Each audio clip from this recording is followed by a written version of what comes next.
ஒரு வழியாக வாங்கி கொடுத்துட்டேன். இன்றைக்கி என்கிட்ட சில இந்த புதுக்கோட்டை புத்தக திருவிழாவுக்கு நான் வரணும்னு ஒத்துக்கிட்டதுக்கு பின்னால் பல மாவட்டங்கள்லேருந்து என்கிட்ட கேட்டாங்க, சில ஃபோன் பண்ணியே கேட்டாங்க. நாங்கள் கேட்டோம், புத்தக திருவிழாவுக்கு நீங்கள் வரமாட்டேன்னு சொன்னீங்க, புதுக்கோட்டை திருவிழாவுக்கு நீங்கள் போன முறையும் போயிருந்தீங்க, இப்போயும் போகிறீங்க, அடிக்கடி போகிறீங்கன்னாங்க. எனக்கு கிட்டத்தட்ட புதுக்கோட்டை ஒரு கவிதா ராமு மாவட்ட ஆட்சியராக இருக்கும்போது நான் இங்கே பேச ஆரம்பித்தேன். அப்போ இருந்து எனக்கு நிறைய பேர் இங்கே ஒரு நட்பு வட்டத்தில் கவிஞர் முத்து நிலவன், தங்கமூர்த்தி, இந்த மாதிரி கவிஞர்கள் மைத்திலி, ரேவதி, இந்த மாதிரி நிறையா அப்படி இருக்கும்போது அவர்களெல்லாம் என்னோட தொடர்பு. இந்த முத்து நிலவன் அமெரிக்காலே பார்த்தேன். அவங்க 2 பேர்கிட்ட எங்கள் ஊருக்கு திருப்பி வரணும்னு சொல்லும் போது நான் வந்தனே அப்படின்னு சொன்னேன். வந்தாலும் வரணும் நாங்கள் சரின்னு சொல்லிட்டேன். அதனால் சில இடங்களில் நீங்கள் பேசணுன்னு விரும்புவீங்க. அப்படிப்பட்ட ஒரு இடமாக தான் புதுக்கோட்டை மாறி வந்திருக்கிறது. எனக்கும் மகிழ்ச்சி தான். நேரமாயிருச்சு, நான் காலையில் சென்னையில் இருக்கணும். இன்று இரவு திருச்சிக்கு பயணப்பட்டு காலையில் நான் சென்னைக்கு போய் சேரணும். இப்போ இந்த என்ன பேசுகிறங்க போது பொதுவாக தமிழ்நாட்டில் எல்லாருக்குமே தெரியும், நான் வாயை திறந்தாலே சிந்துவெளி அல்லது சங்க இலக்கியம் இப்படி தான் பேசுவேன்னு. நான் பேசுகிற இன்னொரு விஷயம் ஒன்று உண்டு. நான் பல பொது மேடைகளில் நான் பேசியிருக்கிறேன். தமிழர்களுக்கு 2 கைகளில் 2 நூல்களை ஏந்தி கொள்ள வேண்டுமென்றால் ஒரு கையில் சங்க இலக்கியம், இன்னொரு கையில் திருக்குறள் அப்படின்னு நான் பல இடங்களில் சொல்லியிருக்கேன். இந்த திருக்குறள் பற்றிய ஒரு உரையாடல் என்று ரொம்ப காலமாக இருந்தது. அது தீவிரமடைந்ததுக்கு ஒரு பின்னணி இருக்குது. அதை நான் சொல்லி தான் தொடங்கலான்னு நினைக்கிறேன். இது தீவிரமடைஞ்சது எனக்கு திருக்குறள் எனக்கு மிக பிடித்த இலக்கியம் என்பதை தாண்டி நான் இதில் ஒரு செயல்பாட்டாளனாக ஒரு செயல்படுவனாக நான் எழுதுவனாக மாறியது 2016. அப்போது திருவள்ளுவருடைய சிலையை தமிழ்நாட்டிலிருந்து ரயில்களெல்லாம் பச்சை கொடி காட்டி ஒரு ஹரித்துவாருக்கு எடுத்துகிட்டு போய் அதை ஒரு இடத்துல வச்சு, அங்கே இருக்கவங்கெல்லாம் திருவள்ளுவரை பற்றி நாங்கள் கேள்விப்பட்டோம், அவர் இன்னும் ஜாதியாமல இங்கே வைக்கக்கூடாது அப்படின்னு அங்கே கொண்டு போய் இன்னொரு இடத்துல வச்சு, அது சங்கராச்சாரியா மடத்துக்கு போகிறப்ப அதை இங்கெல்லாம் வைக்கக்கூடாதுன்னு சொல்லி அங்கேருந்து எடுத்து ஒரு வனத்துறையினுடைய விடுதியில் ஒரு பொட்டணம் பிளாஸ்டிக்கில் அப்படியே கட்டி வாசலில் இருத்தி அந்த லானில் இருந்த அந்த புகைப்படத்தை பார்த்துட்டு தூங்கவே முடியாமல் ஒரிசாவில் ஒரு நாள் படுத்திருந்தேன். அன்றைக்கி என்னால் தூங்கவே முடியல. அப்போ எனக்கு மனசுக்குள்ளே ஒரு பெரிய கோபம் வந்தது. அதை எப்படி ஆற்றுப்படுத்துது அப்படின்னு சொல்லி யோசித்த போது, அதே ஆண்டு நவம்பர் மாதம் 27ஆம் தேதி விடிந்தால் எனது பிறந்த நாள் சென்னையில் நாரத கான சபாவில், பொதுவாக இந்த மாதிரி நாரத கான சபா இந்த மாதிரி இடங்களில் மியூசிக் அகாடமி இதிலெல்லாம் பொதுவாக கர்நாடக இசைகள் மட்டும் நடக்கும். அதில் திருக்குறளை பற்றி ஒரு நாட்டுக்குறள் என்ற பெயரில் ஒரு 7 பாடல்களை நான் எழுதி தாஜ்னூர் இசையமைத்து அதை பல்வேறு இசைக்கலைஞர்கள், பின்னணி பாடல்கள் ஆடி கழித்து அப்படியே ஆடி கழித்தோம். 1.5 மணி நேரம் விஜய் டிவியில் அது ஒளிபரப்பப்பட்டது 2016ஆம் ஆண்டு. அதற்கு அப்போதே அழகிய சினம் என்று பெயர் வைத்தோம். அதில் திருவள்ளுவருடைய பாட்டு எல்லாமே நாட்டுக்குறள் அப்படிங்கிற பெயரில் தெருப்பாடல்களாக நாம் இசைக்கிற நாட்டுப்புற வடிவத்தில் நான் எழுதியிருந்தேன். அந்த பாடலில் ஒரு பாடலுக்கு இந்த இங்கே புதுக்கோட்டையினுடைய மாவட்ட ஆட்சித்தலைவராக இருந்த கவிதா ராம், நான் ஒரிசாலர்னு வந்திருக்கும்போது தூர்தர்ஷன் நிகழ்ச்சியில் அவங்க நடனம் ஆடினாங்க. அவங்க ஒரு இந்திய ஆட்சி பணியை சேர்ந்தவங்க கூட எனக்கு தெரியாது, நான் வெளியூரில் இருக்கிறவன். அவங்க ஆடி முடித்தோடனே நான் ரொம்ப நல்லா ஆடினீங்க, நீங்கள் என்ன வேலை பார்க்குறீங்கன்னு கேட்டேன். நான் ஐஏஎஸில் இருக்கேன் சார் அப்படின்னாங்க.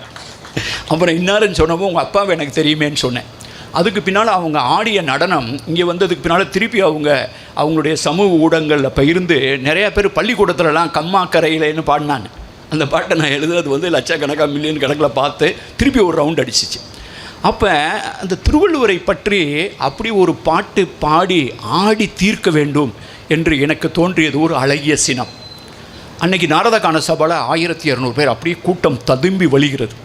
நாங்கள் போட்டிருந்தோம் 6 மணினா 6 மணிக்கு தொடங்கும், ராக்கெட் ஏவுற மாதிரி 5:59க்கு அப்படி கவுண்ட் டவுன் 59, 58 அப்படின்னு போட்டு 0 போட்டு யார் வந்தாலும் வராட்டாலும் நிகழ்ச்சி தொடங்கும் அப்படின்னு சொல்லி அந்த அரங்கம் நிரம்பி வழிந்தது. எல்லாம் முடிஞ்சு நான் கீழே வரும்போது இறங்கி ஒருத்தர் கேட்டார், நீங்கள் ஒரிசாவில் இருக்க ஐஏஎஸ் ஆஃபீஸரு, இப்படி பாட்டு எழுதி இப்படிலாம் பண்ணிட்டீங்க, அங்கேயே ஒரிசாவில் உங்கள் மாதிரி தான் பேர் உள்ள ஒரு சார் ஒருத்தர் சிந்துவெளியை பற்றி ஆராய்ச்சி பண்ணிகிட்டு இருக்காருன்னு. நான் இந்த சைடு வெளியே பார்த்துட்டு அதான் நான் தான் அப்படின்னு, அதுவும் நீங்கள் தானே அப்படின்னு கேட்டார். அது மாதிரி வடிவேல் சொன்ன மாதிரி எங்களுக்குள் வந்து பல ரூபங்கள் அப்படி இருக்கும். அப்போ இன்றைக்கி வந்து இங்கே வந்து திருக்குறளை பேச வேண்டிய திருப்பி பேசிக்கிட்டே இருக்கோம். அதுக்கு பின்னால் வந்து திருக்குறளை வந்து பன்மாய கல்வன் அப்படிங்கிற பேரில் பாரதி புத்தக நிலையம் தான், எல்லாம் காதல் கவிதை. அப்புறம் இப்படி ஒரு தீயா அப்படின்னு ஒரு புத்தகம் போட்டேன், அதுவும் காதல் கவிதை. அப்புறம் திருவள்ளுவருடைய அறத்தை பற்றி நிறையா பேர் பேசிக்கிட்டே இருக்காங்க. பொருளதிகாரத்தை பற்றி பேசாத ஆளே கிடையாது.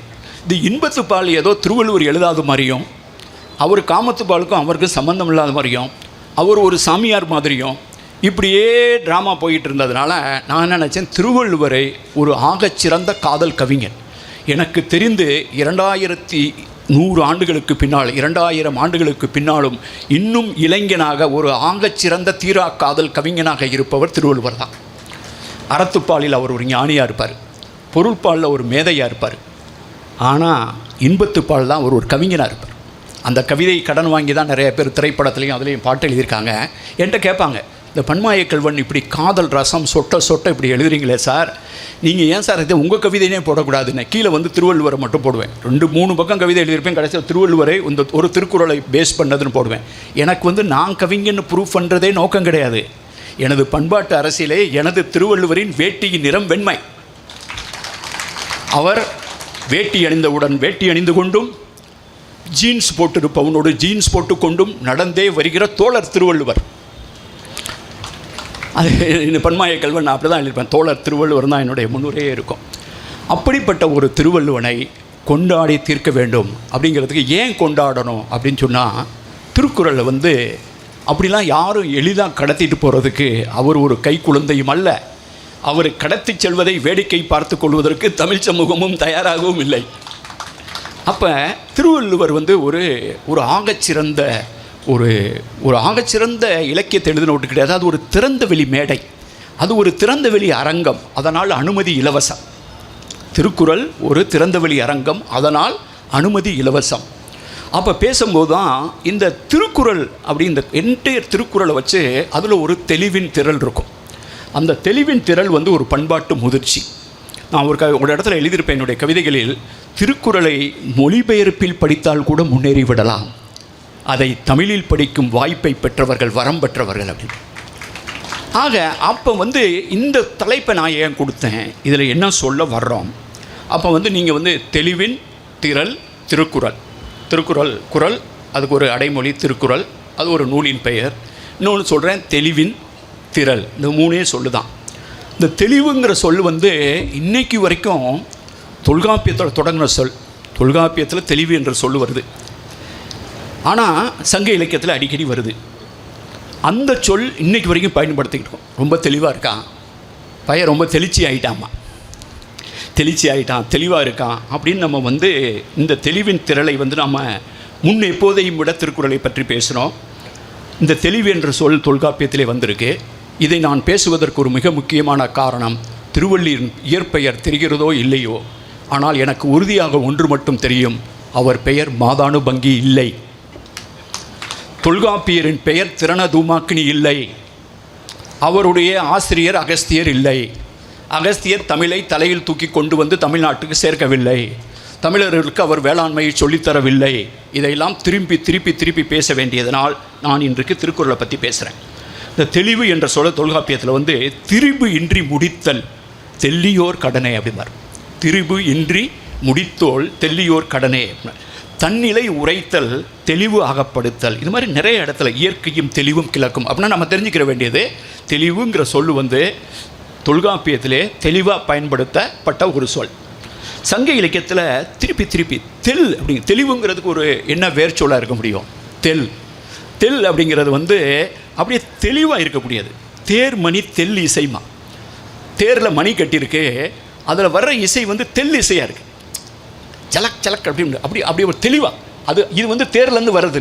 ஒரு பொண்ணு சிலம்பு அணிஞ்சிட்டு நடந்து போகிறா, அந்த சிலம்பின் தெல்லிசைங்கிறான். அந்த சிலம்பின் தெல் குரல் அந்த சிலம்பிலிருந்து வர தெளிவாக வருது. ஆக இந்த தெளிவு என்பதனுடைய அடிப்படையே தெளிவு, தெளிந்தவன், தெளியாதவன் இப்படின்னு வந்து அந்த சொல்லந்தான் வருது. இந்த இவ்வளவும் சங்க இலக்கியத்தில் 30 தடவை வருது. ஐங்குறுநூறு இதெல்லாம் 30 தடவை வந்திருக்கு, 50 வரைக்கும் சொல்லி எடுத்துக்காட்டலாம் சொல்கிறதுக்கு ஒரே ஒரு சங்க இலக்கிய பாடலை ஐங்குறுநூறுலேருந்து நான் சொல்லி இந்த தெளிவு அப்படிங்கிறத தெளிவுபடுத்திட்டு கிளம்பலான் இருக்கேன். சங்க இலக்கியத்தில் ஒரு பாட்டு ஐங்குறுநூறு 371. மல்லர் கோட்டின் மங்கை ஆளும் உயர் நெடும் குன்றம் படுமலை தலையிச் சுரம் நனி இனிய ஆகுகதில்ல அறநெறி இது எனத் தெளிந்த என் பிறை நுதல் குறுமகள் போகிய சுரனே. ஒரு பெண்ணு ஒரு பயலை லவ் பண்ணான். அவன் வந்து இவங்க பேசி பார்த்தாங்க, அவங்க வேறு இடத்துலையே ஒரு பொண்ணு பார்த்து வச்சிட்ருக்காங்க. இந்த பொண்ணு வந்து அந்த பையனோடு போயிட்டான். அதுக்கு பேர் வந்து உடன்போக்கு அப்படின்னு. அதுதான் உடன்போக்குனா அம்மாவுக்கும் கஷ்டமாக இருக்குது, பிள்ளை போயிடுச்சு, அந்த செவிலி தாய்க்கு கஷ்டமாக இருக்குது. அதில் அந்த அம்மா என்ன வேண்டுறாங்கன்னா, மல்லர்கள் வசிக்கும் ஒரு மலை, அதில் வந்து மயில் ஆடுகிறது. அது உயர் நெடும் குன்றம், பெரிய குன்றங்களாக இருக்குது. அது ஒரு பாலை வழி, அப்படி நடந்து போகிறதுனா பாலை வழியில் போகிற மாதிரி. அங்கே நல்லா மழை பெஞ்சு இன்னும் கொஞ்சம் ஜில்லுன்னு ஆகட்டும், ஏன்னா அறம் இதுவென்று தெளிவடைந்த எனது மகள் அவளுடைய காதலனோடு சேர்ந்து செல்கிற பாதை அல்லவா அது அப்படிங்கிறான். அப்போ நீங்கள் யோசிச்சு பாருங்கள், காதலித்தவனை கைப்பிடிப்பது தான் அறம் என்று சொல்கிறது. அகம்தான் அறம். அதுக்குனால தான் ஒரு காதலை பற்றிய உண்மையை ஒரு தோழி செவிலிக்கு சொன்னால் அதற்கு பெயர் அறத்தொடு நிற்றல். அப்படின்னா உண்மையை சொல்கிறது, உண்மையை போட்டு உடைக்கிறதுக்கு பேர் தமிழ் இலக்கியம் வச்சது அறத்தொடு நிற்றல். தோழி செவிலிக்கு அறத்தோடு நிற்கும், செவிலி நற்றாய்க்கு அறத்தோடு நிற்கும், நற்றாய் தந்தைக்கும் தன்னைக்கும் உண்ணத்தின் உரைக்கும் பார் தொல்காப்பியர். ஆக அறத்தோடு நிற்றென்றால் வாய்மையோடு நிற்றல். அப்படிப்பட்ட ஒரு அறம்பாடிற்று ஆயிலை கனவ அப்படிமா செய்தி கொன்றார்க்கு உய்தியில் என்று அறம்பாடிற்றே ஆயிலை கணவன் சங்க இலக்கியத்தை எழுதுவான். திருக்குறள் முதல்ல வந்ததா, திருக்குறளுக்கான கான்செப்ட் முதல்ல வந்ததா, சங்க இலக்கியம் முதல்ல வந்ததா, நமக்கு குழப்பம் வரும்படியாக இந்த கதையாடல்களும் சொல்லாடல்களும் தொடர்ந்து இயங்குகின்றன.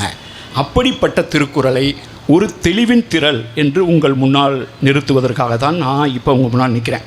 நான் எவ்வளோ நேரம் பேசலாங்கிறது நீங்கள் தான் முடிவு பண்ணோம். நான் எப்படினாலும் இரவு திருச்சிக்கு போயிடுவேன். திருக்குறளின் ஏன் சொல்ல வேணும்னா, திருக்குறள் எதை சொல்வது என்பதில் தெளிவாக இருக்கிறது.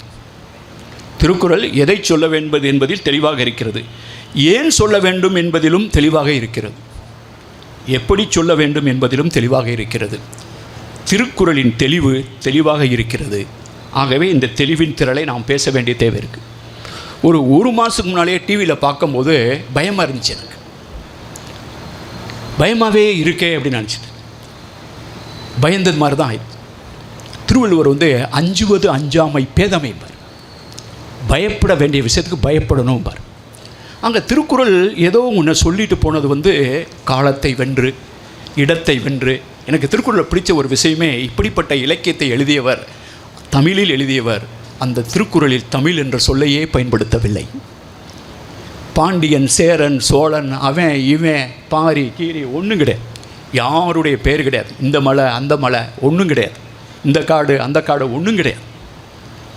நாடு, உலகம், ஊருணி இப்படி பொது பெயர்களாகவே ஒன்றை பாடிவிட்டு சென்றான் ஒரு மனிதன். அது வந்து அதனால் தான் நான் அடிக்கடி பொதுவெளியில் நான் தொடர்ந்து 10 ஆண்டுகளுக்கு மேலாக நான் பேசி வருகிறேன். திருக்குறளை யாரும் பொது மறை என்று சொல்லக்கூடாது. அது ஒரு பொது முறை. ஏனென்றால் மறை என்ற சொல்லாடலே தமிழுக்குள் வந்தது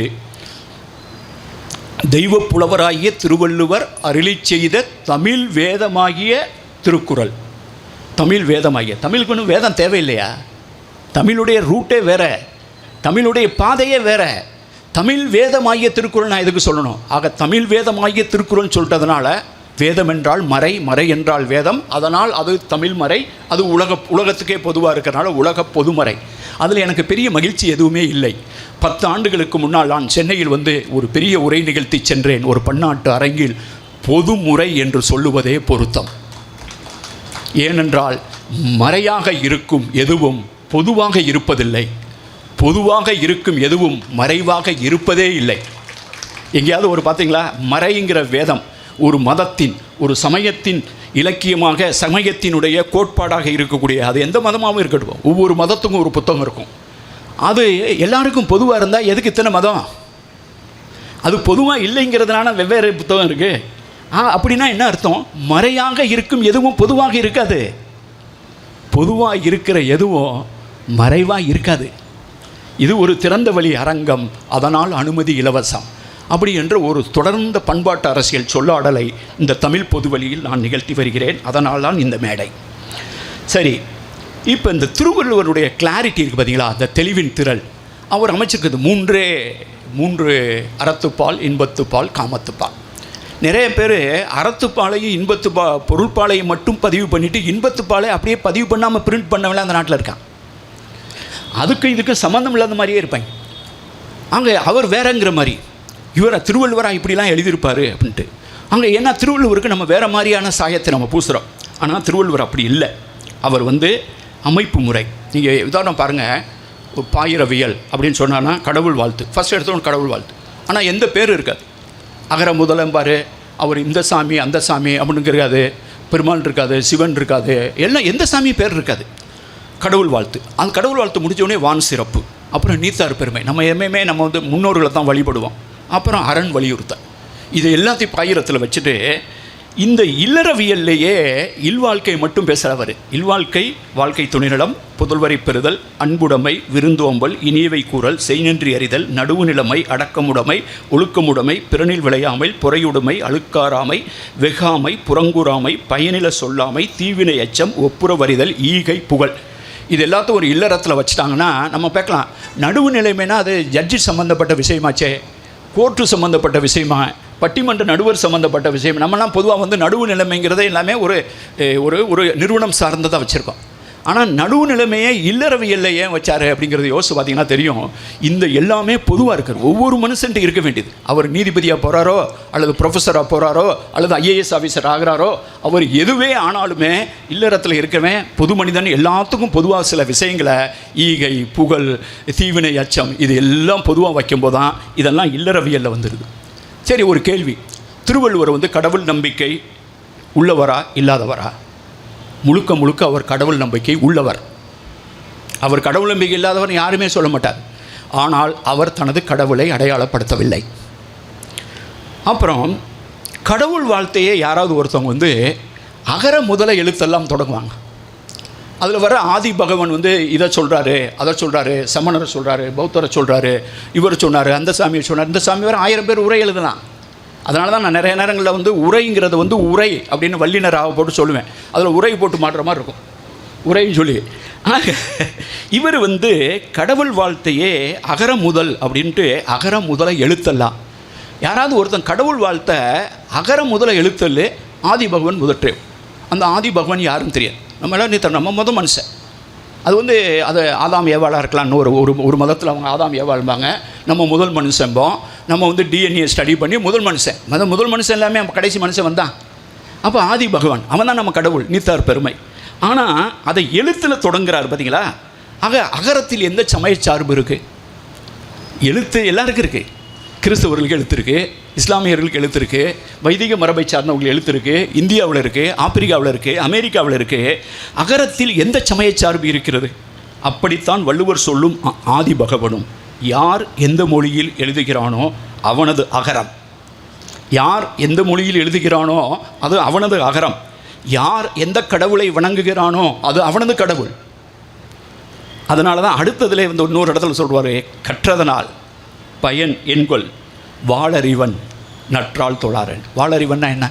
தூய்மையான அறிவை கொண்டவன். அவன் இவன்லாம் கிடையாது. எங்கேயுமே கடவுளை அடையாளம். இது ஏன் கடவுளை இதை புரிஞ்சுக்கிறான் தான் நீங்கள் அடுத்தது வந்தவொன்னு தான் தெரியும். இதை பேச வேண்டியது எடுத்து இந்த கடவுள் வாழ்த்தை முடித்த கையோட அவர் வான் உடைய சிறப்பை பற்றி பேசுகிறார். வானத்துடைய சிறப்பை பேசும்போது நீங்கள்லாம் திருப்பி படித்ததா அதில் இந்த வானம் மழை மட்டும் பெய்யலைனா, மழை பெய்யலைனா தானமும் இல்லை, தவமும் இல்லை, சாமியும் இல்லை, பூஜையும் இல்லைப்பார். மழை தவறுச்சுன்னா ஒன்றுமே கிடையாது. இங்கே எங்கேயாவது ஒரு இடத்துல இந்த வான் சிறப்புன்னு வரிசையாக பாடுறவர், தலையை இல்லை துப்பாருக்கு துப்பாக்கி என்னென்னமோ சொல்கிறாரு. எங்கேயாவது ஒருவர் வந்து வானத்தை நோக்கி மழை வேணும்னு அவர் வேண்டுதல், நீங்கள் ரிக்வேதத்தில் போய் பாருங்கள், முழுக்க முழுக்க மழை வேண்டும் மழை வேண்டும்னு யாரோ ஒருத்தரை கடவுள் இருப்பார், மழைக்குன்னு ஒரு கடவுள் இருப்பார், வருண பகவான் இருப்பார். ஒவ்வொரு மதமும் மழையை வேண்டி கடவுளை பிரார்த்திக்கும். ஆனால் தமிழ் இலக்கியமும் திருக்குறளும் மழையை வணங்கும். யாரும் மழையை தருவதாக சொல்லுதே இல்லை. ஏன்னா நம்மிடம் படைப்பு கடவுள் என்று ஒரு கடவுள் இல்லவே இல்லை. சங்க இலக்கியத்தினுடைய கடவுள் நிலத்தில் வாழும் கருப்பொருள்களில் ஒருவர். தெய்வம் உணாவே மா மரம் புல் பறைங்கிற 14 லிஸ்ட்டில் ஒருத்தர் தான் கடவுள். இங்கே உட்கார்ந்து படைத்தவர் கிடையாது. ஆக அவர் வந்து இந்த இதை பேசும்போதே, இந்த இலக்கியத்தை பற்றி பேசும்போதே அவர் சொல்கிறது வந்து யாருக்கும் நன்றியெல்லாம் சொல்லி எனக்கு மழை வேணும், நீங்கள் எனக்கு மழை கொடுக்கணும் அப்படின்லாம் அவர் வந்து பேசவே இல்லை. நான் இதை பற்றி ஒவ்வொரு மதத்துலேயும் வந்து மலைக்குன்னு ஒரு கடவுள் இருக்காங்க. மலைக்குன்னு வந்து இப்போ நீங்கள் வந்து உலகத்தில் வந்து இவர் என்ன சொல்கிறாருன்னா, மலைக்கடவுள் என்று யாரும் இல்லை, நீரின்றி அமையாது உலகுங்கிறார். நீரின்றி வானின்றி அமையாது தான் அமிர்தம், மேலேருந்து வரதாண்டா அதுதாண்டா அமிர்தம் அப்படிங்கிறார். நான் அந்த அமிர்தத்தை பற்றி நான் பேசுகிறேன். நீரை அமிர்தம் என்று உணர்ந்தவர்கள் அப்படி ஒரு மொழி. உலகம் முழுவதும் பார்த்திங்கன்னா நைல் நதியினுடைய மலை நீர் தெய்வம் வந்து அணுக்கெட், என்கி, இது சுமேரிய கடவுள். இந்தியாவில் எல்லாம் வந்து மழை வெள்ளம் அப்படின்னால கங்கா தேவி. நம்ம பார்த்தோம்னா திருவிழா தீபாவளி கேட்பான், கங்கா ஸ்நானம் ஆச்சாம, நானே பைப்பு தண்ணியில் குளிச்சுட்டு வந்திருப்பேன். இங்கே பைப்பில் தண்ணியெல்லாம் குளித்தோம்ன்ட்டு. ஆக நம்ம வந்து கடவுள் மழை வெள்ளம் அப்படின்னாலே நம்ம கங்கைன்னு சொல்லி பழகிட்டோம். இந்த மாதிரி நெப்டியோ, நியாடு, ஓசியானிஸ், ரான், நான் ஜப்பான் போயிருக்கும் போதெல்லாம் கூட பார்த்தேன். கடவுள் மலைக்குன்னு ஒரு கடவுள். ஆனால் அந்த வான் சிறப்பை பேசுகிற ஒரு இலக்கியம், மாமலை போற்றுதும் என்று பாடிய ஒரு மொழி. எங்கேயாவது ஒருத்தர் வந்து மழையை கொடுக்குற கடவுள்னு சொன்னதா? மழையை தான் வணங்குது. மழை இல்லைன்னா தானமும் இல்லை தவமும் இல்லை அப்படின்னு சொல்லி இதை எழுதுறது. இதை வந்து நான் அடிப்படையில் வச்சு ஒரு தடவை வந்து இந்த வான் சிறப்பை பற்றி எப்பயோ ஒரு முறை நான் முகநூலில் தான் இடையில அப்படி கவிதை போட்டுக்கிட்டே இருப்பேன். ஃப்ளைட்டில் போகும்போது, அங்கே போகும்போது, இங்கே போகும்போது, நேரம் கிடைக்கும் போதெல்லாம் சில நேரம் காதல் கவிதை எழுதுவேன், சில நேரம் திருக்குறள் பற்றி தான் எழுதுவேன். வான் சிறப்பு பற்றி திருவள்ளுவர் அப்படி பேசுகிறாருன்னு யோசிச்சு நான் ஒரு முறை எழுதினேன். கடவுளை வாழ்த்திய கையோடு, கடவுளை வாழ்த்திய கையோடு வான் சிறப்பை வணங்கும் சொல்லேர் உழவன் வள்ளுவன். உழவனுக்கு தானே தெரியும் மழைனா என்னன்னு. கடவுள் வாழ்த்தின் கடவுச்சொல் மழை. கடவுள் வாழ்த்துக்கே பாஸ்வேர்டு ரெயின் தாண்டா. கடவுள் வாழ்த்தின் கடவுச்சொல் மழை. வானம் பொய்த்தால் சிறப்பொடு பூசனை செல்லாது என்பது பகுத்தறிவு மட்டுமல்ல, பட்டறிவு. வானம் பொய்த்தால் சிறப்பொடு பூசனை செல்லாது என்பது பகுத்தறிவு மட்டுமல்ல, பட்டறிவும். பாலைவனங்களில் கோயில்கள் இல்லை. நான் பாலைவனங்களை நிறைய ட்ராவல் பண்ணியிருக்கேன். பாலைவனங்களில் கோயில்கள் இல்லை. மலை தவறி காய்ந்த பூமியில் சாமிகளும் வறுமை கோட்டிற்கு கீழ். பூசாரி வயிற்றில் பற்றி எரிகிறது பசி கற்பூரமாய். பூசாரி வயிற்றில் பற்றி எரிகிறது பசி கற்பூரமாய். கடைசி சொட்டு நீரை, உலகின் கடைசி சொட்டு நீரை பக்தனே குடிப்பான். உலகின் கடைசி சொட்டு நீரை பக்தனே குடிப்பான். மழை ஓர் அறம், மனையறம் காக்கும் ஈரக்கரம். வானத்தில் இருந்து பூமிக்கு வந்த வரம். மழை அறம் சீரினும் மழை வரும் தேதி மாறினும். மழை அறம் சீரினும் மழை வரும் தேதி மாறினும் மண்டியிடும் உலகம். இதுதான் உண்மை. இது ரொம்ப சிம்பிளாக இந்த திருக்குறள் வான் சிறப்பை படித்தவொடனே எனக்கு இதுதான் தோணுச்சு. கடைசியில் மழை மட்டும் இல்லைன்னு வைங்க, யாராவது ஆராதனை, ஆரத்தி அல்லது குடமுழுக்கு ஏதாவது நடக்குமா? கடைசி சுட்டு நீரை கடவுளுக்கு மிச்சம் வைக்காமல் பக்தனே குடிப்பான் அல்லது பூசாரி குடிப்பான். ஆக இப்படிப்பட்ட ஒரு சிந்தனை ஒரு மனிதனுக்கு எப்படி வந்தது என்று நான் நிறைய நேரம் யோசித்து பார்த்து, இந்த திருக்குறள் வந்து நம்ம பேச வேண்டிய ஒரு விஷயம், நம்ம பேசாமல் விட்ட விஷயம். அப்போ வந்து இவர் என்ன சொல்கிறாரு, இவர் சொன்ன விஷயங்கள் என்ன? இப்போ இந்த தெளிவின் திரள், இந்த 1330 குறள் இருக்குது. இதுலேயும் ஒரு விஷயத்தை வந்து இந்த தெளிவெல்லாம் ஒரு திரளாக வந்து நம்ம கையில் கொடுக்குறாருன்னு வைங்க, ரொம்ப நிறையெல்லாம் பேச வேணாம். கல்வி, தமிழ் சமூகத்தினுடைய அடையாளம் என்ன? கல்வி பரவலாக்கம். சங்க இலக்கியத்தில் பெண் கவிஞர்கள் எத்தனை பேர்? 31 ஒரு லிஸ்ட் இருக்குது, 32 ஒரு லிஸ்ட் இருக்குது, 43 எஸ் இருக்குது, குறைந்தபட்சம் 31 பேர். எங்கேயாவது பெண்கள் கவிதை எழுதி பார்த்துருக்கீங்களா? இப்போ கவிதை எழுதுறவங்க கூட இன்பாக்ஸில் போய் சொல்லுவான், என்னங்க கவிதைலாம் எழுதிட்டுருக்கீங்க பார்த்துருங்க, இவனை கமெண்ட் போட போகிறான்ட்டு. நிறைய பேர் என்ன சொல்லுவாங்க, சார் இன்பாக்ஸில் பயங்கரமாக கமெண்ட் பண்ணுறாங்க சார், அட்வைஸ்லாம் பண்ணுறாங்க சார்ன்ட்டு. ஆக இன்றைக்கே எழுதுறதுக்கு பயமாக இருக்குது. சங்க இலக்கியத்தில் வெள்ளி வீதியாரும் முடத்தாம கண்ணியாரும் ஔவையாரும் பாடுகிற தன்னுணர்ச்சி கவிதைகளை இன்றைக்கி யாராவது எழுதுனா ஆணவ கொலை பண்ணிடுவான். 2000 வருஷத்துக்கு முன்னால் அகம்தான் தமிழ், காதல் தான் தமிழ், தமிழ் வையை தன்னம் புனல்ங்கிறான், வைகையை காதல் நதிங்கிறான். வைகை எனும் காதல் நதி நான் மதுரையில் போய் பேசியிருக்கேன். அப்படிப்பட்ட ஒரு பண்பாடு, காதலை கொண்டாடிய ஒரு பண்பாடு, பெண்கள் கல்வி இருந்தது, கல்வி பரவலமாக இருக்குது. கீழடிக்கு போய் பாருங்கள், பானையில் ஆதன் எழுதியிருக்கான், பானையில் ஆதன் எழுதியிருக்கேன். எழுதினவன் யாராக இருக்கும்? ஒன்று பானையை செஞ்சவன் அல்லது பானையை வாங்கினவன். அவன் யார்? பெரிய வேந்தனா அல்லது பெரிய மந்திரியா அல்லது பெரிய அதிகாரியா? கிராமத்தில் இருந்தவன் பானையை வாங்கினவன் அல்லது பானையை செஞ்சவன். ஆதன், அந்துவன், அந்த பேர் தொடர்ந்து இருக்கு. ஆதன்கிற பேர் சங்க இலக்கியத்தில் வருது, நல்ல ஆதனார்னு வருது, சேரல் ஆதன் வருது. கீழடியில் எழுதியிருக்கு, பானையில் எழுதுகிறான், பாறையில் எழுதுகிறான். மதுரைங்கிற பேரை பாறையில் எழுதி வச்சுருக்கான். அழகர் கோயிலையும் அந்த இந்த பக்கத்தில் ஏறிலாம், அரிட்டாப்பட்டியிலாம் நெடுஞ்செழியன்கிற பேரை எழுதி வச்சுருக்கான். அந்துவன் கொடிப்பித்தோன் நம்ம திருப்பன்றதை எழுதி வச்சுருக்கான். பானையில் எழுதுனா, பாறையில் எழுதுனா, பாத்திரத்தில் எழுதுனா, ஏட்டில் எழுதுனா, புத்தகத்துக்கு அச்சாக்குனா, இன்றைக்கி இணையத்தில் நிற்கிறான். அதுக்கு காரணம் இன்றைக்கி தமிழ்நாட்டில் எப்படி? இந்தியாவிலேயே கல்வி பரவலாக்கத்தில் முன்னணி மாநிலம் தமிழ்நாடு. ஜிஇஆர் பள்ளிக்கூடத்தில் இருந்து கல்லூரிக்கு போவது இன்றைக்கி நம்ம திக்கி திணறிக்கிட்டு இருக்கோம். நம்ம டார்கெட்டே 35%, நம்ம 10 வருஷம் சென்று வந்துடும். நம்ம ஏற்கனவே 60%, 67% ஜிஇஆர், ஜென்ரல் என்ரோல்மெண்ட் ரேஷியோ. இந்தியாவில் படிக்கிற பெண்கள், யாராவது படிக்கிற அதிகம் பெண்கள் படிக்கிற மாநிலம் தமிழ்நாடு. பிஹெச்டி பண்ணுறவங்களாம் இந்தியாவிலே பிஹெச்டி பண்ணுறவங்கள பாதி பேர் தமிழ்நாட்டில் இருக்காங்க, 60% தென்னிந்தியாவில் தான் இருக்காங்க.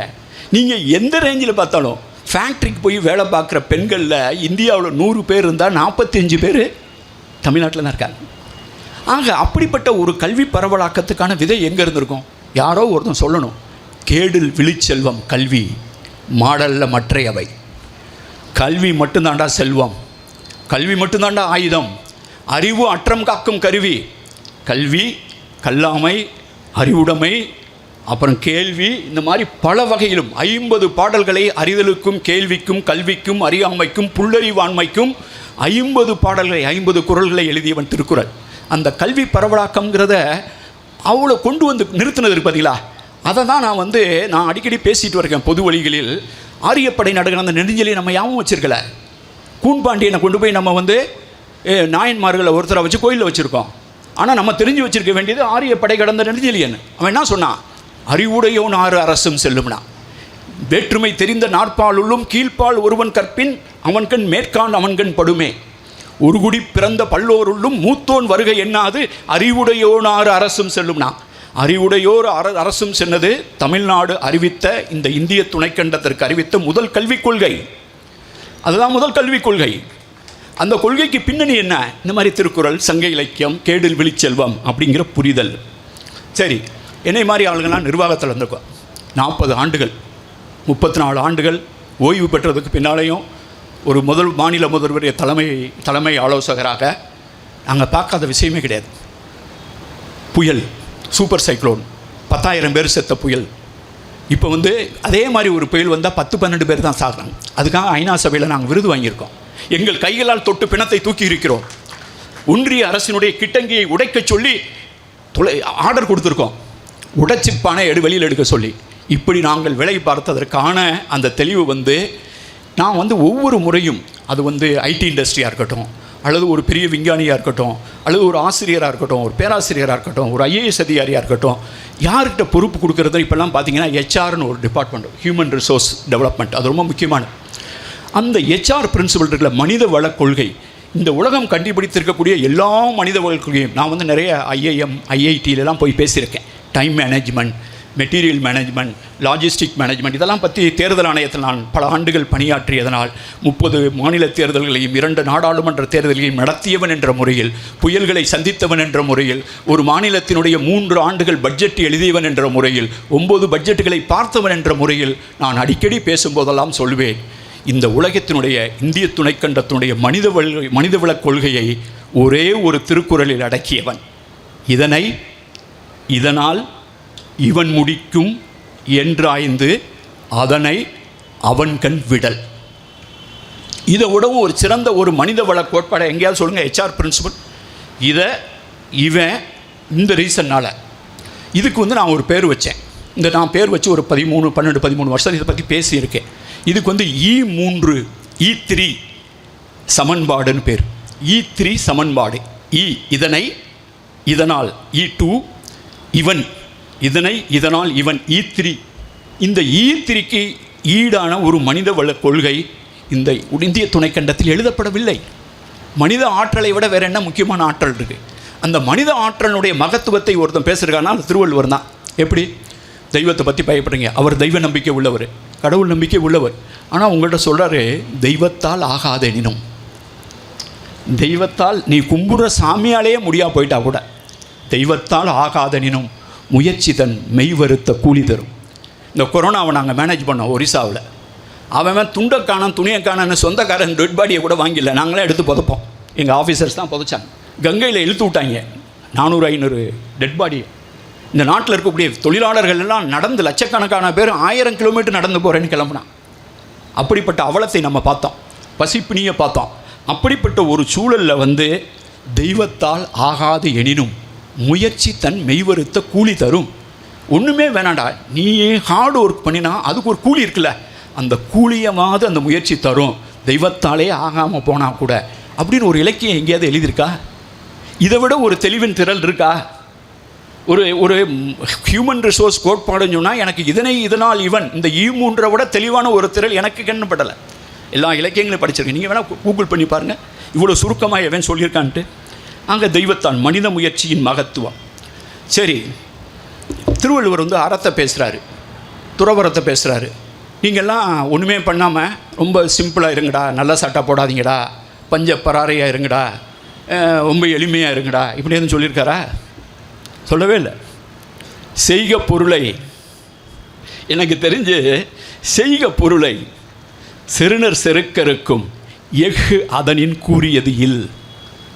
மேக் வெல்த்து, செய்க பொருளை ஈற்றா, அதுதாண்டா உன்னைய கவுக்க பார்க்குறவனுடைய செருக்கை அறுக்கக்கூடிய மிகப்பெரிய ஆயுதம்னார். செய்க பொருளை அப்படின்னா பொருளை கொண்டாடுற ஒரு இலக்கியம். ஆனால் அதில் என்ன பிரச்சனைன்னு கேட்டிங்கன்னா, அந்த பொருள் எப்படி வந்ததில் தான் பிரச்சனை. ஊர் அடித்து உலையில் போடக்கூடாது, இன்னொருத்தன் காசை பிடிக்க திங்கக்கூடாது, வரி கேட்டாமல் தெரியக்கூடாது. இதெல்லாம் செய்யாமல் இருந்து நீங்கள் செய்யணும்னா அந்த பொருள் வந்து தீதின்றி வந்த பொருளுங்கிறார். எனக்கு தெரிஞ்சு தீதின்றி வந்த பொருளுங்கிற கான்செப்டை வந்து புத்த மதத்தில் ஒரு இடத்துல ஒரு ஊமையில் சொல்லுவாங்க. ஒரு பொருள் ஈட்டுவது என்பது ஒரு மலரின் மீது உட்காரும் ஒரு வண்டு எப்படி மலருக்கு வலிக்காமல் அந்த மகரந்த தேனை எடுக்கிறதோ அதை போல் மற்றவர்களுக்கு வலிக்காமல் எடுக்கணும்னு ஒரு புத்த மதத்தினுடைய அவர் புத்தருடைய போதனைகள் ஒன்று மாதிரி ஒரு இடத்துல நான் படிச்சிருக்கேன்.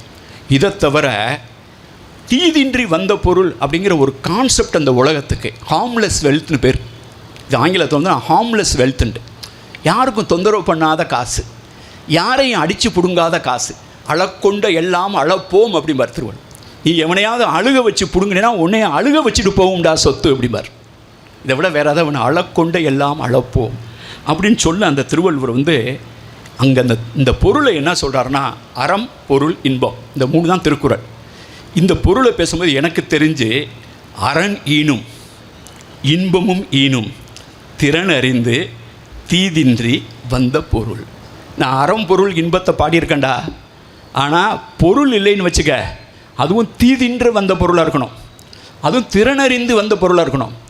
இவன்ட காசை சிலருக்கு வந்து காசை என்ன கூட தெரியாது, அவன் கையில் கொண்டு போய் காசை கொடுத்துன்னு வச்சுக்க, அவனுக்கு என்ன செய்யறதுன்னு தெரியாது, அவன் ஏதாவது குண்டக்க மண்டக்க ஏதாவது பண்ணி விடுவான். அப்போ வந்து அவனுடைய மெரிட்டாக திறன் அறிந்து தீதின்றி ஹார்ம்லெஸ்ஸாக வந்த வெல்த்து தான் அறத்தையும் கொடுக்கும் இன்பத்தையும் கொடுக்கும். அது பொருள் அதிகாரம். பொருள் தீதின்றி வந்த பொருள், செய்க பொருளை, அது அறத்தை கொடுக்கும், அதுதான் இன்பத்தையும் கொடுக்கும். நீ பட்னி கிடந்தனா இன்பமாக இருக்காது, நீ காசே சம்பாதிக்காமல் தான் இருக்க கிடையாது. காசு சம்பாதிக்கணும், ஆனால் எவன்ட்டையும் அடித்து பிடுங்கக்கூடாது, தீமை இல்லாமல் செய்யணும்னு சொல்ல எனக்கு இந்த தெளிவின் திரள், இந்த பண்பாட்டு தெளிவின் திரள் எனக்கு வேறு எந்த இலக்கியத்திலுமே கிடைக்கல, திருக்குறள் மட்டும்தான் எனக்கு கிடைக்குது. அதனால தான் மொழிபெயர்ப்பில் படித்தால் கூட முன்னேறி விடலாம், தமிழில் படிக்கும் வாய்ப்பை பெற்றவர்கள் வரம் பெற்றவர்கள் அப்படி நான் தொடர்ந்து சொல்லிக்கிட்டே இருக்கிறது காரணம் வந்து இதை ஒன்று தெரிஞ்சுக்கிட்டால் போதாதா? இதை ஒன்று பெற்று ஆனானப்பட்டவெல்லாம் காணாமல் போயிட்டான். கல்வெட்டுகளையே கரையான்கள் தின்றன, கட் அவுட்டுகள் மாத்திரம். கல்வெட்டுகளே காணாமல் போச்சுடா. இருந்த இடம் தெரியாது. எல்லாம் சொல்லுவாங்க பெரிய பேர் இவர் கல்லறை இருந்த இடமே தெரியாது. பெரிய மன்னர்கள் வச இடங்கள்லாம் இப்போ மாநகராட்சி கழிப்பறைகள். ஆளை எல்லாம் போயிடுவான், எல்லாம் ஆளையே காணோம்.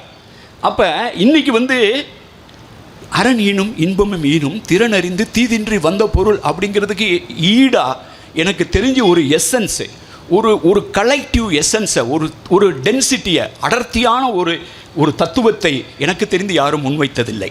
சரி, இன்னும் ஒரு சின்ன உதாரணத்தை சொல்கிறேன். நம்ம பொதுவாக என்ன பண்ணுறோம், ஒரு குழந்தை நல்லா, நான் இப்போ ஒரு 2-3 வாரத்துக்கு முன்னாடி 2 வாரம் 3 வாரம் தான் இருக்கும், 2 வாரம் இருக்கும் நினைக்கிறேன். நீங்கள் பார்த்துருப்பீங்க, டிவியில் பார்த்துருப்பீங்க. லிடியன் நாதஸ்வரம் அப்படின்னு திருக்குறளை வந்து 1330 இசையில் அந்த லிடியனும் அவங்க 2 பேரும் அமிர்தவர்ஷன் 2 பேரும் அக்கா தம்பி. அந்த பையனோட 19வது வயசு முடிஞ்சு 19 முடிஞ்சு 20 வைக்கும்போது வள்ளுவர் கோட்டத்தில் நடந்த முதல் நிகழ்ச்சி புதுப்பிக்க. அதில் நான் ஒரு பேழையை வெளியிடும் வாய்ப்பு எனக்கு கிடைச்சது. அன்னைக்கு எனக்கு கண்ணில் இருந்து தண்ணி வந்துச்சு. இப்படி ஒரு பிள்ளையா, இப்படி ஒரு அக்கா தம்பியா, இப்படி ஒரு அப்பா அம்மாவா பள்ளிக்கூடத்துக்கு அனுப்பலை. அவர் துணிஞ்சு பள்ளிக்கூடத்துக்கு அனுப்பாமல் திருக்குறள் மட்டும் படிக்க சொல்லியிருக்காரு. ஒரு ஆசிரியர் வந்து யோசிச்சு பாருங்கள், இந்த காலத்தில் ஒரு பையனை பள்ளிக்கூடத்துக்கு அனுப்பாமல் ஒரு ஆசிரியரை வச்சு இவனுக்கு திருக்குறள் மட்டும் சொல்லிக் கொடுங்க, மீதி அவனாக கற்றுக்கிறட்டோன்ட்டு. அவன் ஆங்கிலத்தை பேசுகிறான். அமெரிக்காவில் போய் அந்த பையன் வந்து $1 மில்லியன் பரிசு, உலகத்தில் 9 வயதில் ஒரு பெரிய இசை மேதைங்கிறாங்க. இளையராஜா கூப்பிட்டு அவர்கிட்ட இது பண்ணியிருக்காரு. ஏஆர் ரகுமான் உலகத்தையே வியந்து பார்க்கிற அந்த பையன் வந்து திருக்குறளுக்கு இசையமைத்து பாடியதற்கு பின்னால் தான் வேறு வணிக வகையில் போகணும்னு சொல்லி அதை பாடினப்போ என்னால் நம்பவே முடியல. யார் அந்த குழந்தைங்க, யார் இந்த பெற்றோர் அப்படின்னு பார்க்கும்போது திருவள்ளுவர் வந்து ஒரு 3 கான்செப்டை சொல்லுவார். இந்த திருக்குறளை மட்டும் கவனிச்சு பாருங்கள். நம்ம எல்லாமே பார்த்துருப்போம். ஈன்றற் பொழுதில் பெரிதுவக்கும் தன் மகனை சான்றோன் நிக கட்ட தாய். நான் வந்து அன்றைக்கி சொன்னேன், மகன் 2 பேரையும் சான்றோன் நீங்கள் கேட்டிங்கம்மா, நீங்கள் ரொம்ப கொடுத்து வச்சாம்மா. ஆனால் திருவள்ளுவர் வந்து ஒரு வார்த்தையை நான் ரொம்ப நாள் யோசிச்சுக்கிட்டே இருந்தேன். பொதுவாக நம்ம வந்து ஒரு பையனோ ஒரு பொண்ணோ ஒரு நம்ம வளர்த்து விட்ட பிள்ளை நம்ம வயசானதுக்கு பின்னால் நம்மளை பார்க்காம போயிடுச்சுன்னு வச்சுக்கேன். நிறைய பேர் வந்து முதியோர் இல்லத்தில் போய் இருக்கிறாங்க, பையன் விட்டுட்டு போயிட்டாங்கிறாங்க. சிலர் வந்து என்ன சொல்கிறாங்க, எனக்கு பென்ஷன் வருது சார், ஆனால் அந்த ஏடிஎம் கார்டை வந்து என் பிள்ளை பறிச்சுக்கிட்டான், அவனே ஏடிஎம்மில் காசை எடுத்துக்கிறாங்க, எனக்கு தரமாட்டுறாங்க, என் பென்ஷன்லாம் அவங்க எடுத்துக்கிறாங்கன்னு சொல்கிறான். அப்படி ஆளுங்களாம் நான் சந்திச்சிருக்கேன். கேட்கவே ரொம்ப கஷ்டமாக இருக்கும். அப்போ பொதுவாக எல்லார்ட்டுமே வர்ற வார்த்தை வந்து என்னென்னு கேட்டிங்கன்னா, நன்றி கெட்ட பயல் கேட்பேன், நன்றியை மறந்துட்டான், எவ்வளோ கஷ்டப்பட்டு படிக்க வச்சேன். அப்போ பொதுவாக வந்து நன்றிங்கிற சொல்ல வந்து பெற்றோர்கள் வந்து தன்னுடைய குழந்தையை அடுத்த தலைமுறையை பார்த்து சொல்கிற வார்த்தையாக தான் நான் கேள்விப்பட்டிருக்கேன். ஆனால் திருவள்ளுவர் வந்து தந்தை மகற்காற்றும் நன்றி, ஒரு தந்தை தன்னுடைய மகனுக்கு செய்ய வேண்டிய நன்றினா நன்மை, நல்லது, நன்றியுடன் செய் நன்றி அறிதல், தெளிவாக எழுதியிருக்கார். நன்றினா கிரேட்ஃபுல்னஸ், அவையத்து முந்தி இருப்ப செயல். இதுக்கு பொருள் நிறைய பேர் உரை எழுதினவங்களாம் அந்த உரையை போட்டு மூடினதுனால நன்றி என்றால் நன்மை என்று அறிக, நன்றினா செய் நன்றி அறிதல்ல, என்னன்றி கொன்றார்க்கும் உய்வில்லை செய் நன்றி கொன்ற மகருக்குன்னு திருவள்ளுவர் சொல்லியிருக்கும் போது நன்றினா நன்மை தான், தீமையை நினச்சவனா செய்கிறான், ஆனால் நன்றினா நன்றி தான். அங்கே திருவள்ளுவரை நீங்கள் குறைச்சி மதிப்பிடாதீங்க. நான் வேறு மாதிரி பார்த்தேன் இந்த திருக்குறளை. நான் யோசிச்சு பார்த்தேன், எதுக்குடா அப்பா செஞ்ச மகனுக்கு செஞ்சதை அவையத்து முந்தியிருப்ப செய்தலை வந்து நன்றின்னு சொன்னார். அடுத்து வந்து மகன் தந்தை காற்றும் உதவி, இவன் தந்தை எண்ணோற்றான் கொள்ளணும் சொல். இவன் அப்பா என்ன தவம்டா பண்ணான் அப்படின்னு மற்றவங்கள சொல்ல வைக்கிறதா ஒரு மகனோ மகளோ அவங்க தந்தைக்கு செய்யக்கூடிய உதவினர். இப்போ நான் வந்து யோசிச்சு பார்க்கும்போது இதுதான் தந்தைக்கு செய்ய வேண்டிய நன்றின்னு சொன்னால் இன்றைக்கி இருக்கிறது நான் புரிஞ்சுக்கணும். பையன் நல்லா படிச்சிருக்கான், நன்றியோடு இருக்கான். அந்த பிள்ளைங்களாம் பாருங்கள், ஃபோட்டோ எடுக்க போகும்போது எங்கள் அப்பா வந்துடட்டும், எங்கள் அம்மா வந்துடட்டும். அந்த பிள்ளைங்க வந்து அப்பா அம்மாவை கூப்பிட்டு நிற்கும் போது நான் மனசில் நினச்சிக்கிட்டேன், நன்றி எங்கள் டீச்சர் வந்துடட்டும், நன்றி. அப்போ நன்றியாக இருக்கிறதா அதை காட்டுதுங்க. ஆனால் திருவள்ளுவர் வந்து அப்பா மகனுக்கு செஞ்சதை நன்றிங்கிறாரு, மகன் தந்தைக்கு செஞ்சதை உதவிங்கிறாரு. திருவள்ளுவர் காரணம் இல்லாமல் சொல்லியிருப்பாரா அப்படின்னு யோசிச்சு பார்த்தீங்கன்னா, நீங்கள் நல்லா யோசிச்சு பாருங்கள். யார் நன்றியோடு இருக்கணும்? யார் பெறுகிறார்களோ அவங்க தான் நன்றியாக இருக்கணும்.